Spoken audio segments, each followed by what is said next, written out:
দেশে হামের প্রকোপ জটিল আকার ধারণ করেছে। শিশুদের মৃত্যুর মিছিল যেন থামছেই না। গত ২৪ ঘন্টায় সারা দেশে হাম ও এর উপসর্গ নিয়ে আরও ৫ শিশুর মৃত্যু হয়েছে।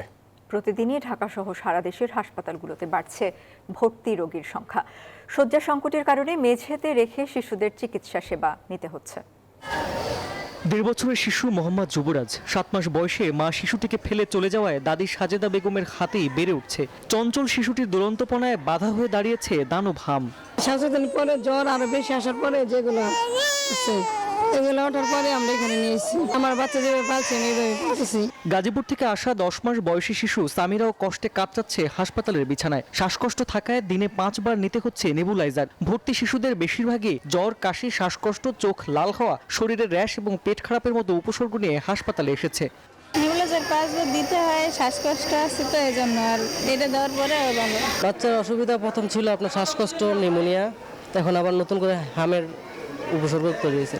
বিশ্ব স্বাস্থ্য সংস্থার তথ্য অনুযায়ী হাসপাতালে যাওয়া রোগীদের প্রায় ৭৯%ই ৫ বছরের কম বয়সী শিশু। এর মধ্যে ২ বছরের কম বয়সী শিশু ৬৬% এবং ৯ মাসের কম বয়সী শিশু ৩৩%। বিশেষজ্ঞরা বলছেন, শুধু চিকিৎসা নয়, হাম প্রতিরোধে টিকাদান কর্মসূচি জোরদার করাই এখন সবচেয়ে বেশি জরুরি।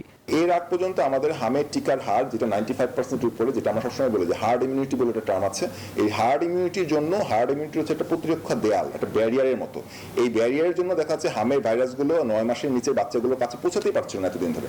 কিন্তু এখন যেহেতু হামের এই ব্যারিয়ারটা ব্রেকআউট হয়ে গেছে, ফলে এখন এই যে ৯ মাসের নিচে যে বাচ্চাগুলো আছে তার কাছেও চলে আসছে। এইচডিউতে যারা আছে সবাই তো ক্রিটিক্যাল ছাড়া তো এইচডিউতে নিতামই না আমরা। এর মধ্যেও কিছু আছে আরো বেশি ক্রিটিক্যাল, মানে ক্রিটিক্যালের মধ্যেও ক্রিটিক্যাল তো অবশ্যই থাকে। হ্যাঁ, সংক্রামক ব্যাধি হাসপাতালে মাত্র ২৫টি বেড হামের উপসর্গ নিয়ে আসা শিশুদের জন্য বরাদ্দ। শয্যা কম থাকায় বেশিরভাগ শিশুদের মেঝেতে রেখে চিকিৎসা দিতে হচ্ছে। আইছিলাম তখন বেড খালি ছিল না, তখন এই জায়গায় দিছে এরা।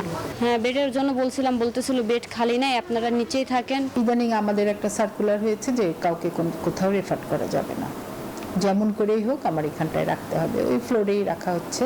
পরের দিন যে বাচ্চাটা একটু ভালো হচ্ছে, ও চলে যাচ্ছে, তাকে আবার শিফট করে বেডে দেওয়া হচ্ছে।